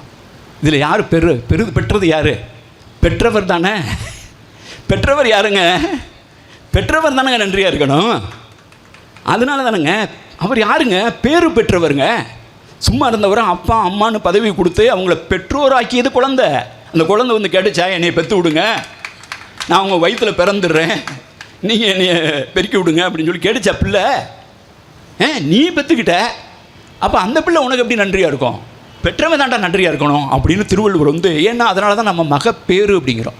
பேருனா பேரு பெற்றவன், மகப்பேறு விடுதி, மகப்பேறு மருத்துவர், பேர். அந்த பேர் அந்த அந்த அந்த டெலிவரி டயத்துக்கு பேர் என்ன தமிழில் என்ன? தமிழில் என்ன?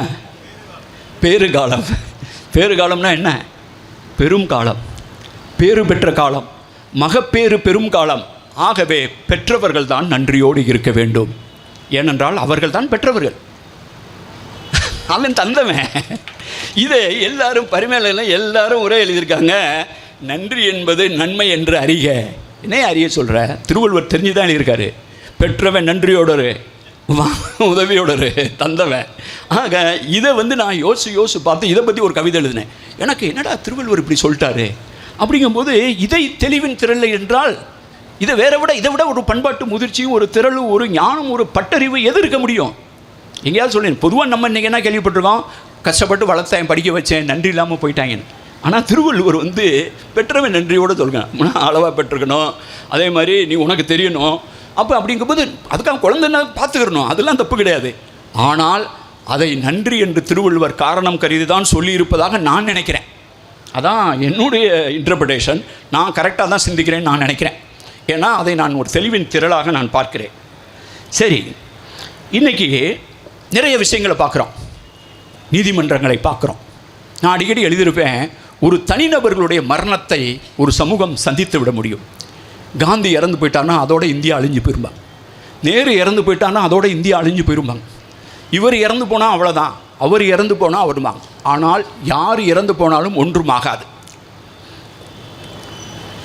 ஆக தனிநபர்களின் மரணம் வருத்தம் தரும். ஆனால் இன்னொரு தனிநபர் பிறப்பான், அந்த இடத்த இன்னொருத்தன் வந்து நிரப்புவான். ஆனால் நிறுவனங்களின் மரணம் இருக்குது பார்த்தீங்களா? நிறுவனங்களின் மரணம் அதை விட கொடுமையானது. அதை தேர்தல் ஆணையம் போன்ற நிறுவனத்தில் இரவு பகலாக வியர்வை செத்தி உழைத்து 10 ஆண்டுகள் அதற்காக பாடுபட்ட என்னை போன்றவர்களுக்குத்தான் தெரியும். நிறுவனங்களின் மரணம் தாங்கிக் கொள்ள முடியாத மரணம். அந்த நிறுவனங்களுடைய மரணம் இன்றைக்கி என்ன பேசுகிறோம்? இந்த நீதிபதிங்கிறோம், அந்த நீதிபதிங்கிறோம், தேர்தல் ஆணையம் பேசுகிறோம், இந்த வாக்காளர் பட்டியலை பற்றி பேசுகிறோம், எல்லாத்தையும் பேசுகிறோம். ஆனால் திருவள்ளுவர் வந்து என் நன்றி கொன்றார்க்கும் செய் நன்றி எல்லாம் சொல்லப்போ அவர் ஒன்று சொல்லுவார். கெடுவல் யான் என்பது அறிக தன் நெஞ்சம் நடுவுரி அல்ல செயல். நடுவு நிலைமைங்கிறது நடுவில் நிற்கிறவன் கிடையாது, நட்டமாக நிற்கிறவன் கிடையாது, நடுவில் நிற்கிறவன் கிடையாது. நடுவு நிலைமை என்பது எந்த விலை கொடுத்தாலும் விலை போகாத அறம், எதுக்கும் விலை போகாத அறத்தின் இன்னொரு பெயர் தான் நடுவு நிலைமை. நீங்கள் நல்லா பார்த்தீங்கன்னா அந்த நடுவு நிலைமையை சொல்லும் போதே திருவள்ளுவர் சொல்வார், வாணிகம் செய்வார்க்கு வாணிகம் பேணி பிறவும் தமர்போல். என்ன, அவன் ஒருத்தன் விற்கிறான், வியாபாரம் பண்ணுறான், அவன் கொடுக்கும்போது கொடுப்பதும் குறையாக கொடுத்துடக்கூடாது, எடுப்பதும் மிகையாக எடுத்துடக்கூடாது. பிறனுக்குள்ளதே தம்முமான்னு நினைக்கிறோம், தம்முதையே அவனுமான்னு நினைக்கிறோம். அதுக்கு பேர் தான் நாணயமான வணிகம் சொல்வார். அதுக்கு ஒரு உதாரணம் சொல்லும்போது சங்க இலக்கியம் வந்து நெடுநுகத்து பகல் ஆணி போல அப்படிங்கும். அது வேளாண்மையிலேருந்து வணிகத்துக்கு எடுத்து தராசை வைக்கும். தராசில் கோர்ட்டில் போனீங்கன்னா நீதி தேவதையுடைய கண்ணை அப்படி கட்டியிருக்கும் துணி போட்டு. அது எதுக்காகன்னு கேட்டிங்கன்னா, நீதி தேவதை வந்து இந்த வாதத்தை கேட்கணுமே தவிர எதிர நிற்கிறவன் எந்த கட்சிக்காரன், யார் இவன், யார் எப்படிப்பட்டவன், இவனுடைய பின்னணின்னு தெரியக்கூடாதுங்கிறதுக்காக தான் நீதி தேவதையுடைய கண்ணை கட்டியிருக்கிறது. கண்ணை மூடிட்டு இது கிடையாது. அது வந்து வாத பிரதிவாதங்களினுடைய அந்த நடுவு நிலைமையில் இருக்கணும். அப்போ எவனாவது ஒருத்தன் தன் நெஞ்சு அறிவது பொய்யற்கம்பார் வாய்மை. தன் நெஞ்சு அறிஞ்சு, நம்ம ஏதோ தப்பு பண்ணியிருப்போம், ஆனால் நெஞ்சு அறிஞ்சு பொய்க்கிறதுல கெடுவல் யான் என்பது அறிக நெஞ்சம் நடுவுரி அல்ல செய்ய. ஒருத்தன் நம்ம தப்பு பண்ணுறோன்னு தெரிஞ்சு, நம்ம போகிற பாதை சரியில்லைன்னு தெரிஞ்சு, நம்ம நடுவு நிலைமையாக இல்லைன்னு சொல்லி தெரிஞ்சும், அந்த நடுவு நிலைமை ஒருத்தன் தெரிஞ்சும் தவறுனானா அவன் கெட்டு போவான் என்பதை அவன் அறியட்டும், அவன் கெடுவான் என்று திருவள்ளுவர் சொல்கிறார். அப்போ இந்த இந்திய சமூகத்தை வந்து நம்ம ரெண்டாக பிரிக்கலாம். எனக்கு ஒரு பார்வை உண்டு. நான் தொடர்ந்து பொதுவெளியில் பேசி வருவது, நீங்கள் அடிக்கடி என்னுடைய உரைகள்லாம் திருப்பி கிட்டத்தட்ட பார்த்தீங்கன்னா, நான் வந்து கூறியது கூறல் என்னை பொறுத்தவரையில் குற்றமே இல்லை. நான் ஒரு விஷயத்தை தொடர்ந்து பேசி வருவேன். அதனால்தான் சிந்துவெளி விட்ட இடமும் சங்க இலக்கியம் தொட்ட இடமும் என்பதை இந்த மண்ணில், அதனால்தான் கீழடியில் சென்று சிந்துவெளி நாளை கொண்டாடினோம் அண்மையில். இப்படிப்பட்ட ஒரு உரையாடலுக்கு நீங்கள் மீண்டும் மீண்டும் மீண்டும் பொது புத்தியில் பொது இடத்தில் ஒரு விஷயத்தை பேச வேண்டியிருக்கிறது. நான் திருப்பி பேசுவேன். இந்திய சமூகத்தை நீங்கள் ரெண்டாக பிரிச்சுக்கலாம். 2 வகையாக பிரிச்சுக்கலாம். பார்க்கடலில் அமிர்தத்தில் நம்பிக்கை உடையவர்கள், அப்படிப்பட்ட ஒரு கருதுகோளில் நம்பிக்கை அற்றவர்கள். அதாவது நீங்கள் கேள்விப்பட்டிருப்பீங்க பார்க்கடல். அந்த பார்க்கடலில் வந்து மேருமலை, மந்தாரமலை இதெல்லாம் வச்சு மத்தம் வச்சு கடைகிறாங்க. வாசுகி பாம்பை வந்து ஒரு இது மாதிரி வச்சு மத்து மாதிரி வச்சு கடைகிறாங்க. கடைகிறப்ப ஒரு சைடு தேவர்கள் இருக்காங்க, இன்னொரு சைடு வந்து அசுரர்கள் இருக்காங்க. சாமி என்ன பண்ணுறாருன்னா, விஷ்ணு வந்து கொஞ்சம் முன்கூட்டியே வந்துடுறார்.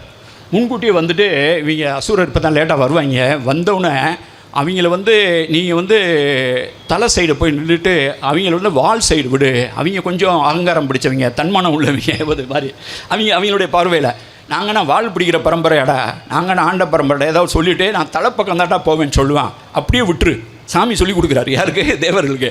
அப்படியே விட்டுரு, அவங்கள விட்டு கொடுக்குற மாதிரி நீ அவங்க தலைப்பக்கம் போய் நிற்கிட்டு நீ வால் பக்கம் நின்றுக்கான்னு சொல்லி சாமி சொல்லி கொடுக்குறாரு. தேவர் வந்து இவங்க சொன்ன மாதிரி அசுரர்கள் வந்து ஏன்னா இந்த சைடில் இன்றைக்கி தலைப்பக்கம் என்ன அங்கே நிற்கிற அப்படிங்கிறான் அசுரல்ட்டான். உடனே தேவர் வந்தானே என்ன சொன்னேன், இங்கே வாயா வாழை போய் இப்படி நாங்கள் போய் தலையை பிடிச்சிக்கிறோன்ட்டு போகிறான். சாமி சொன்னது மாதிரி அவங்க செய்கிறாங்க. கடையை வந்து இந்த வாசகி பாம்பு பயங்கரமாக பாய்சனை போட்டு அடிச்சு விடுது. இவங்க அசுரர்கள் மேலெல்லாம் முகத்துல எல்லாம் பண்ணி இவங்க சேஃபாக இருக்காங்க. யார்? தேவர்கள் சேஃபாக இருந்து கடைஞ்சி எடுத்துட்டாங்க. அமிர்தம்லாம் கையில் வந்துருச்சு. அமிர்தம் வந்தவொடனே இவங்க 2 பேரும் கூட்டணி தான் போட்டுருக்காங்க, அலையன்ஸ் போட்டுருக்காங்க. அலையன்ஸ் போய் நீ அலையன்ஸ் போட்டு தான் கடைஞ்சாங்க, ஒருத்தனா கடைய முடியாது. நீங்கள் போய் பாருங்கள், பேங்காக்கில் நான் போகிறேன், தாய்லாந்தில் போய் அந்த ஏர்போர்ட்டில் இறங்குறேன். அதானே அது பேர் என்ன, ஸ்வர்ணபூமி ஏர்போர்ட், இன்டர்நேஷ்னல் ஏர்போர்ட் இருக்குது. அங்கே போய் பார்க்குறேன், ஃபோட்டோ எடுத்தேன். கிட்டத்தட்ட ஒரு 80-90 அடி 100 அடி நீளத்தில் ஒரு பெரிய இதை போட்டு இந்த பாம்பை வந்து போட்டுருக்காங்க. ஏன்டா தாய்லாந்தில் வந்து இதை போட்டாங்க அப்படின்னு பார்த்தோன்னா, இந்த சைடு இவங்கெல்லாம் கடைஞ்சிட்டாங்க, அந்த சைடு கடைஞ்சிடுறாங்க. இந்த அசுரருங்க இவங்க லேசாக கருப்பாக இருக்காங்க, அவங்க கொஞ்சம் வெள்ளையாக இருக்காங்க, இந்த சைடில் கடைஞ்சிருக்காங்க. இதை ஏன்டா சொர்ண பூமியில் போட்டாங்க நம்ம ஊர் கதையை அப்படின்னா, அது அங்கே பார்த்த கதை பரவி இருக்குது தாய்லாந்தில். இவங்க வந்து பார்த்தோன்னா இந்த சைடை வந்து அமிர்தத்தை இப்போ பகிர்ந்துக்கணும். இப்போ 2 பேரும் அலையன்ஸ் போட்டவங்க அலாட்மெண்ட்டு கேபினெட்டில் கரெக்டாக தானே போடணும். அப்போ வந்து இவங்க அமிர்தத்தை தான் அவங்க கையில் கொடுக்கணும்ல.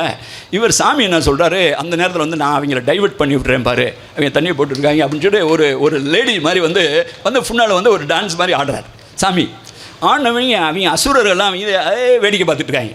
வேடிக்கை பார்த்துட்டு இருக்கவங்க அந்த தேவர்கள் வந்து டபக்குன்னு எடுத்து குடிச்சிடுறாங்க. இதுதான் நடந்திருக்கு. நீங்கள் போய் படித்து பாருங்கள், கூகுளில் படித்து பாருங்கள், எதில் வேணாலும் படிச்சுங்க. அமிர்தத்தை கடந்த கதை, அமிர்தத்தை பகிர்ந்த கதைன்னு போடுங்க. இதை வந்து இது ஒரு நல்ல விஷயம் மாதிரி பேசிக்கிட்டே இருக்காங்க. இதை வந்து 2 சமூகம் 2 விதமாக அணுகுது. இதே கதை தமிழ் சமூகத்துக்கு வருது. தமிழ் சமூகத்துக்கு வரும்போது என்ன செய்யுது, சங்க இலக்கியத்தில் பரிபாடல்லாம் இந்த வைதிக நம்பிக்கையெல்லாம் வந்ததுக்கு பின்னால் எழுதப்பட்டது. செவ்வேல்னு முருகனை பற்றி இருக்குது. அப்போயே முருகனுக்கும் தெய்வானைக்கும் கல்யாணம் ஆயிடுச்சு. வெறும் வள்ளி மட்டும் கிடையாது, வேலன் வந்து கந்தன் ஆனதுக்கு பின்னால், சுப்பிரமணியம் ஆனதுக்கு பின்னால் பரிபாடல் எழுதியிருக்காங்க. திருப்புறம்ன்றது தெய்வானை இருக்காங்க. இவ்வளவும் நடந்ததுக்கு பின்னால் எழுதி திருமாலை பற்றி பாட்டு எழுதுகிறாங்க. அப்போ திருமாலை பற்றி நீ பாட்டு எழுதுனா அவரை நீ பாராட்டிட்டு தானே இருக்கணும். திருமால் சூப்பர், அவர் எல்லாம் பயங்கரமாக இது பண்ணியிருக்காரு, கையில் இது பண்ணியிருக்காருன்னு பண்ணோம்ல. இவன் என்ன சொல்கிறான்னா, 2 கை 1 மால். பல கை இருந்தால் கூட 2 கை தான் இந்த திருமாலுக்கு. அதில் 1 கை நயனில் 1 கை, நன்னயம் இகழ்ந்த நயனில் 1 கை, நாணயம் இல்லாத நேர்மை இல்லாத அந்த 2 கைகளில் அசுரர்களுக்கு அநீதி இழைத்த 1 கை திருமாலின் கை என்று குற்றம் சாட்டுகிறது பரிபாடல். எங்கேயாவது கேள்விப்பட்டீங்களா? இந்தியாவில் வேணாலும் இப்படி ஒரு இலக்கியம் எழுதியிருக்கானா? அது சாமியை கும்பிட வந்த இடத்துல சாமியை பற்றி தான் எழுதுகிறான். அவன் வந்து சாமியை கொஸ்டின் பண்ணுறான். அதுதான் இந்த பூமி, அதுதான் எதிர்வினை, அதுதான் இந்த மண்ணினுடைய பண்பாட்டு அரசியல். அதை தான் திருவள்ளுவர் செய்கிறார், அதை தான் சங்க இலக்கியம் செஞ்சுருக்கு.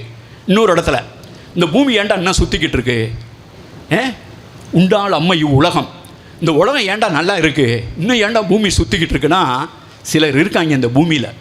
அவங்க யாருன்னு கேட்டிங்கன்னா, இந்திரர் அமிழ்தம்.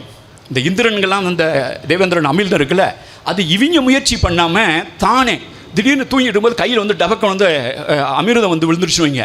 திடீர்னு முடிச்சு பார்க்கும்போது கையில் அமிர்தம் இருக்குது. அப்படியே இந்திரர் அமிர்தம் தானே இயைவதாயினும் தமியர் உண்டர். நம்ம கிடச்சிருச்சுனா நம்ம ஜாலியாக குடிச்சிருவோன்ட்டு அதை குடிக்க மாட்டான், அதை பகிர்ந்து சாப்பிடுவாங்கிறான்.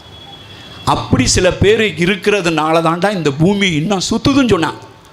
அது சங்க இலக்கியத்தோட அரசியல், அது பண்பாட்டு அரசியல். நீ எங்கே வேற எங்கேயாவது பாடியிருக்கியா? அப்போ இன்றைக்கி இந்திய பாராளுமன்றத்தில் புது பாராளுமன்றம் கட்டும்போது அதில் போய் ஒரு மியூரல், ஒரு பெரிய வந்து இந்த பார்க்கடலில் அமுதத்தை கடைஞ்சதை ஒரு சிற்பிகிட்ட சொல்லி சிலையாக செதுக்கிருக்கியே, அது என்ன கதையை சொல்லிக்கிறது? அது அநீதிக்கான இடத்தை பேசுகிறது. அநீதியை நியாயப்படுத்துகிறது. எனது இலக்கியம் அநீதிக்கு எதிராக குரல் கெடுக்கிறது. ஆக இந்திய பண்பாட்டை 2 வகையாக பிரிச்சிங்கன்னு வைங்க. அமிர்தத்தை, அந்த கதையை நம்புபவர்கள், ரசிப்பவர்கள், கொண்டாடுபவர்கள், அதை எதிர்த்தவர்கள், அதை அநீதி என்று உணர்பவர்கள். இந்த 2 தீமை வச்சுக்கிட்டு சங்க இலக்கியத்தை பின்னாலையில் இந்த பிம்பம் உடைக்கிறது இருக்குல்ல, ஃபர்னிச்சர்லாம் உடைச்சிட்டான்டான்னு சொல்லுவாங்கல்ல, சல்லி சல்லியாக நொறுக்கிட்டான்னு சொல்லுவாங்கல்ல, அது மாதிரி திருவள்ளுவர் வந்து உடைக்கிறார். அது அவர் சொல்கிறது அமிர்தம், தேவர் உலகம், இந்திரன், தாமரை கண்ணான் உலகம். அவர் இடத்துல சொல்கிறாரு, புத்தேல் உலகத்தும் ஈண்டும் பெறல் அரிதே ஒப்புரவின் நல்ல பிற. ஒப்புரவுன்னா அதாவது வாட் யூ கால் ஆல்ட்ருயிசம். அது வந்து பிறருக்காக பொது நலம் இருக்குல்ல, பொது நலம் கருதுவதுக்கு பேர் தான் ஒப்புரவு. அதுக்கு ஒரு தனி அத்தியாயமே திருவள்ளுவர் வச்சுருக்கார். இந்த ஒப்புரவு தாண்டா இருக்கிறதுலையே ரொம்ப நல்லது.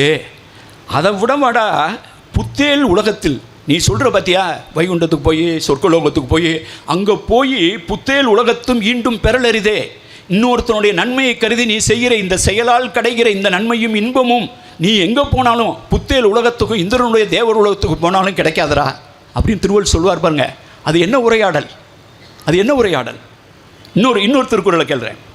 புலத்தரில் புத்தேல் நாடு உண்டோ நிலத்தோடு நீரிய இந்த அன்னார் அகத்து. இது ஒரு காதல் பாட்டு. அதனால தான் திருவள்ளுவன் என்னும் தீரா காதலன் என்று நான் தொடர்ந்து பேசி வருகிறேன்.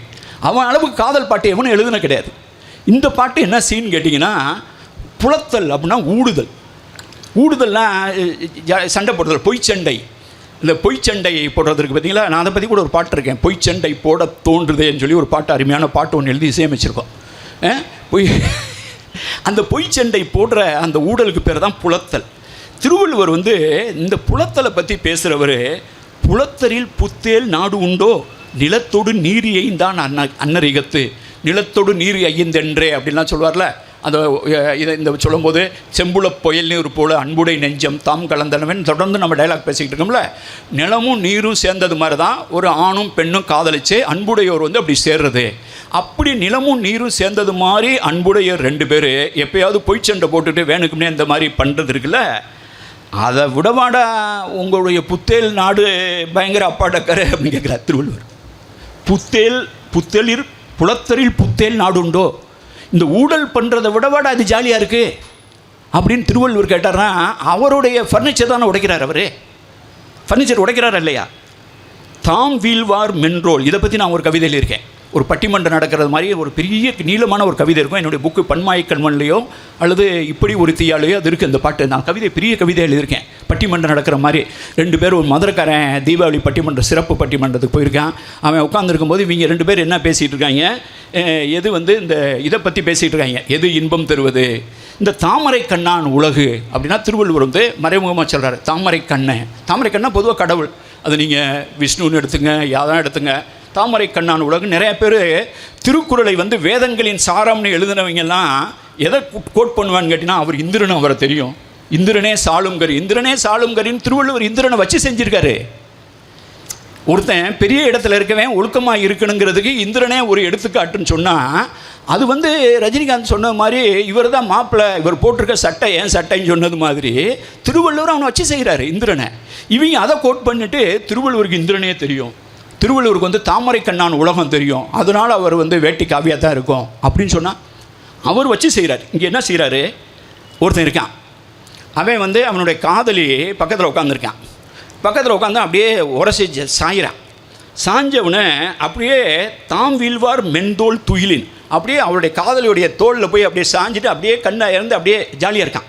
தாம் வீழ்வார் மென்ரோல் துயிலின் இனிது கொள் தாமரை கண்ணான் உலகு.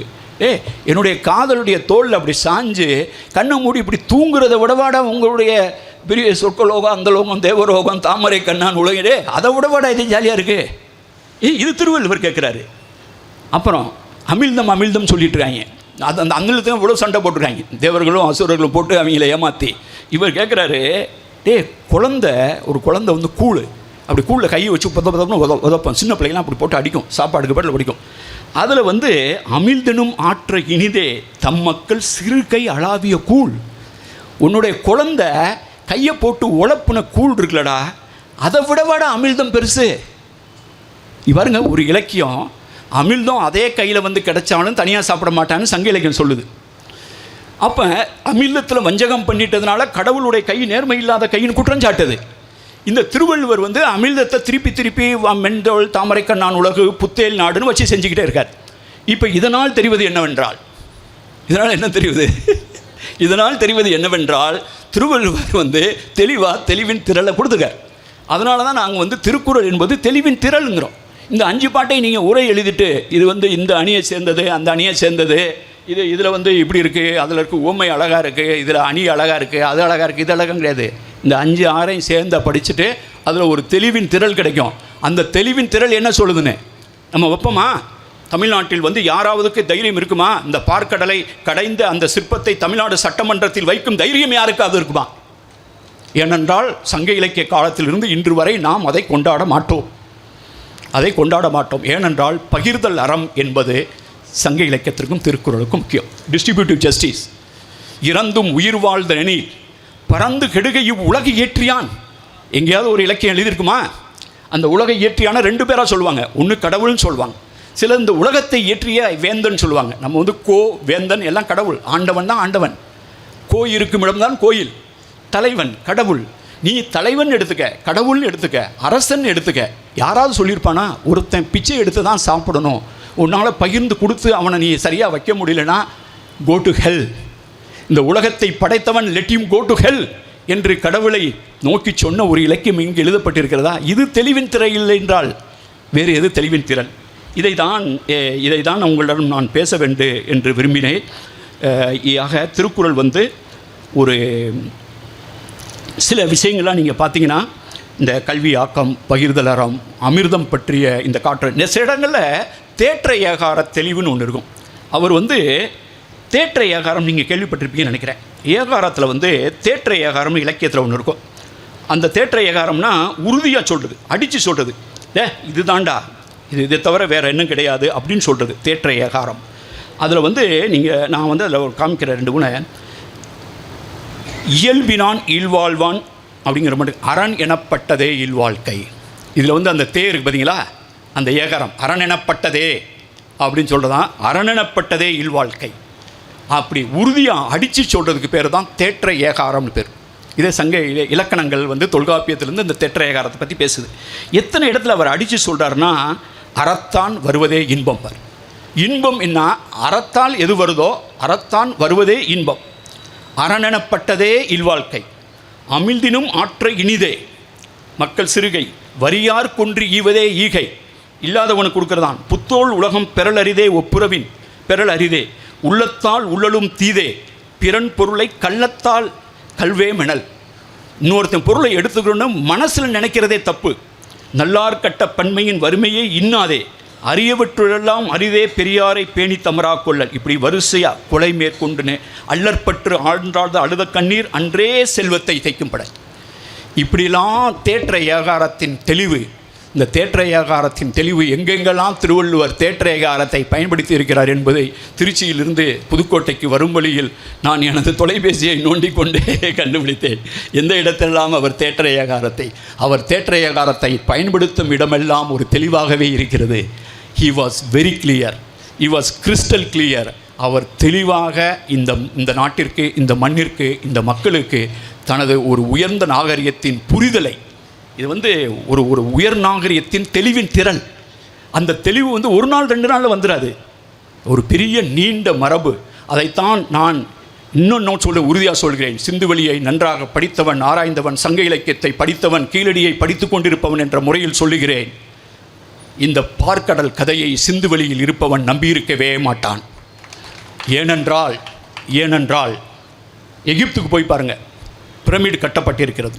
அது எதற்காக கட்டப்பட்டது? பரோஸ் என்று சொல்லப்படுகிற ஆளும் வர்க்கத்தைச் சேர்ந்த மன்னர்கள் இறந்ததற்கு பின்னால் அவர்களுடைய பாடியை பாடம் பண்ணி அதில் புதைச்சி, அவர் இறந்து போன டெட் பாடிக்கு சேவகம் பண்ணுறதுக்காக அடிமை பெண்களையும் அதில் சேர்த்து புதைச்சி, அவர் செத்து போனதுக்கு பின்னால் அந்த டெட் பாடி செலவழிக்கிறதுக்காக வைரம், வைடூரியம் இதெல்லாம் சேர்த்து புதைச்ச இடம் தான் பிரமிடு. அப்போ அது எங்கே பாருங்கள், அந்த வர்க்கம் எங்கே நிற்குதுன்னு பாருங்கள். சுமேரிய பண்பாடு, பெரிய பெரிய கோயில், பெரிய பெரிய அன்னர்கள் அரண்மனை. ஆனால் சிந்துவெளியில் என்ன இருக்குது? மன்னர் அரண்மனை இருக்கா? கோயில் இருக்கா? வழிபாட்டு தலம் இருக்கா? குப்பை தொட்டி இருக்குது, வடிகால் இருக்குது, குளியல் அறை இருக்குது. அதுதான் உயர்ந்த பண்பாடு. எனக்கு நன்றாக தெரியும். அந்த குப்பை தட்டி இந்த பியூரோக்ரசி என்று சொல்லப்படுகிற அந்த கோட்டை பகுதியிலும் அநேகமாக பொது இடங்கள், பொது கட்டிடங்கள் இருந்த தலைமைச் செயலகம் இருந்த சிந்துவெளியின் தலைமைச் செயலகம் இருந்த மேற்கு பகுதியிலும் குப்பை தொட்டி இருக்கிறது. மக்கள் வசித்த கிழக்கு பகுதியிலும் குப்பை தொட்டி இருக்கிறது. இங்கும் வடிகால் இருக்கிறது, அங்கும் வடிகால் இருக்கிறது. அப்படிப்பட்ட ஒரு பண்பாடு எப்போதும் அமிர்தத்தை என்ற கதையை நம்பியிருக்காது. அப்படிப்பட்ட ஒரு வஞ்சகத்தை இழைத்திருக்காது. சங்க இலக்கியமும் இழைக்கவில்லை. கீழடியிலும் அதற்கான தடயம் கிடைக்கவில்லை. ஆகவே திருக்குறள் என்ற தெளிவின் திரள், இதுதான் தெளிவின் திரள், அதுதான் பண்பாட்டு புரிதல் என்று கூறி விடைபெறுகிறேன். நன்றி, வணக்கம்.